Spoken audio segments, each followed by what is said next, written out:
Bonjour tout le monde super branché, ici c'est Jérémy News. Bienvenue sur la chaîne pour une nouvelle vidéo du jour. Alors on est de retour comme on l'a mentionné sur la dernière vidéo. On est de retour pour la plus belle, il va y avoir pas mal de vidéos, pas mal de pronostics, c'est le retour de la Bundesliga. Alors sur la dernière vidéo avec 3 pronostics, on a validé 2 bons pronostics sur 3. La double chance Real Madrid et la victoire du Manchester City. De très bon valeur l'équipe. J'espère que vous avez encaissé. Donc je compte sur vous. Si vous êtes nouveau ici, n'hésitez pas à vous abonner. Abonnez-vous en activant la cloche de notification pour rater aucune de nos prochains contenus. On va cartonner l'équipe. On va tourner les vidéos à la perfection. On va essayer de faire le max de résultats. Donc n'hésitez pas à le faire.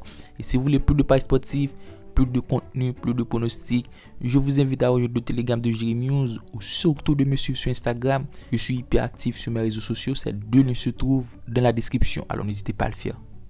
On se retrouve avec le premier match du jour, la rencontre qui oppose Liverpool-Chelsea. Match du milieu de tableau entre le 9e et le 10e au classement. Alors on a deux formations qui au niveau de l'état de forme n'arrivent pas en ce moment.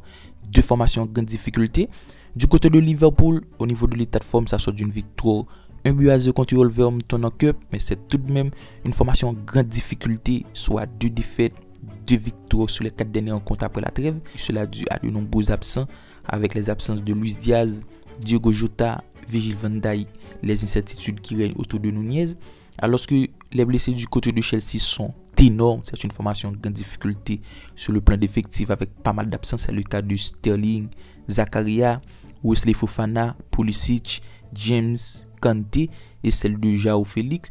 C'est tout de même une formation qui reste sur 2 défaites, 1 nul, 1 victoire après la trêve. Alors au niveau du rapport de forme, je m'attends tout de même à avoir un très bon match puisque ce sont deux formations avec de l'atout offensif. Du côté de Chelsea avec l'arrivée de Modric qui peut apporter le surplus. Et du côté de Liverpool, ça reste tout de même compétitif avec l'arrivée de Gakpo, Salah. Je m'attends à avoir un match spectaculaire. Du coup, je pose sur le but des deux équipes, sur le score 2-1. On se retrouve en Belgique avec le deuxième match de la vidéo, la rencontre qui oppose ZW ou Sterlo. Alors c'est une affiche qui s'annonce déséquilibrée au classement puisque ZW est 16e ou Sterlo est 8e. Par contre, au niveau du rapport de forme, c'est nettement différent. Du côté de ZW, ça va nettement bien en ce moment. Au niveau de l'état de forme, ça reste une victoire, soit 2 victoires, 2 défaites sur les 4 dernières rencontres. Il gagne 2-0 Malines, 3-2 Anderlecht au moment de recevoir Sterlo qui sur les 4 dernières rencontres, c'est pas la bonne forme en ce moment. C'est en total 2 défaites, 1 victoire, 1 nul. Mais par contre, au niveau du rapport de forme, on devrait tout de même voir un match équilibré puisque ce fut le cas sur les 5 dernières rencontres de ZW ou Sterlo, dans lequel il y a eu les 2 équipes marques sur les 4 dernières rencontres et il y a surtout un over. Donc je vais partir en ce sens. Je pronostique le plus de 2.5 buts sur le score 2-1. Le match suivant oppose Salernitana à Napoli. Match ultra déséquilibré de par le classement et l'état de forme des deux équipes. Du côté de Salernitana, actuellement 16e au classement, c'est une formation qui reste sur une large défaite, 8-2 contre Atalanta, soit une série de 6 matchs sans victoire pour 4 défaites, 2 nuls. Et face à Napoli, c'est pas le match le plus évident puisqu'on le constate, c'est la formation qui marche à la perfection avec le père Osimhen Kvaratskhelia. Une formation en très grande forme, ça reste une grosse dynamique qui occupe la tête du classement. Seulement cela devrait le faire, du coup je pars sans difficulté sur la victoire de Napoli sur le score 3-0. La cote n'est pas énorme, mais pour moi, c'est valu. Elle est cotée à 1.30. On se retrouve en Turquie avec le match qui oppose Kasimpasa à Başakşehir. C'est le 14e que soit le 13e au classement. Du côté de Kasimpasa, juste avant la trêve, c'est une formation qui allait bien. Ça restait sur de très bonnes performances, mais on le constate après la trêve, c'est nettement différent.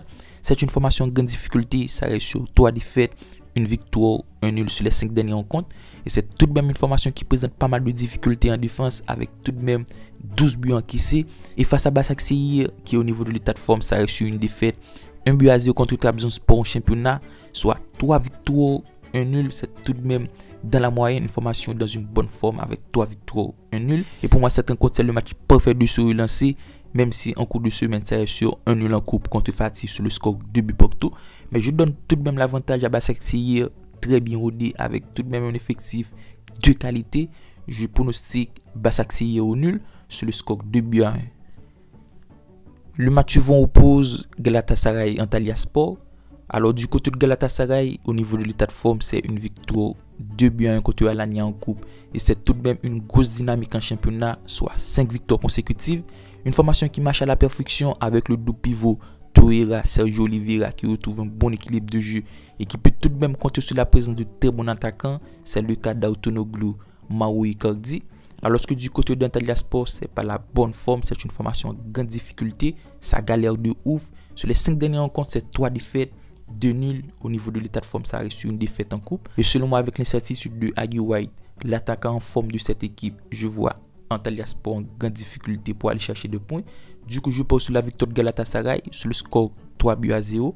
Une très belle cote, elle est cotée à 1.35. Terminé avec le dernier match du jour, la formation de Crystal Palace reçoit Newcastle.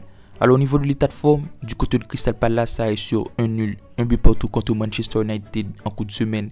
Mais c'est tout de même une formation en grande difficulté après la trêve, puisque sur les 5 dernières rencontres, c'est quand même 3 défaites, un nul, une victoire.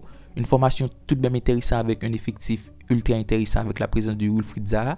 Et face à Newcastle, 3 moyens matchs, c'est une formation qui performe très bien.